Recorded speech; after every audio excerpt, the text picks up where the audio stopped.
សួស្តីខ្ញុំគឺជាវិជ្ជបណ្ឌិតអារ៉ូសៃវ័នជាឯកទេសវិជ្ជាជីវៈផ្នែកប្រសាទជាន់ខ្ពស់នៅមន្ទីរពេទ្យអាប៉ូឡូខេណីដូច្នេះខ្ញុំចង់និយាយអំពីជំងឺវីដេកូមិនមែនជាជំងឺទេតែវាជាអាការ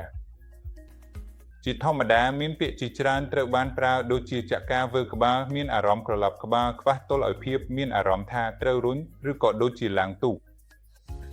វីដេកូគឺជាអាការដែលធ្វើឲ្យមនុស្សមានការលំបាកខ្លាំងណាស់យើងត្រូវកែស្វែងរកមូលហេតុពិតប្រាកដមានមូលហេតុសំខាន់ប្រហែល7ឬ8យ៉ាងពេលយើងរកឃើញមូលហេតុហើយយើងអាចព្យាបាលវាបានវីដេកូខ្លះអាចព្យាបាលឲ្យជាសះស្បើយក្នុងរយៈពេល2 3ថ្ងៃ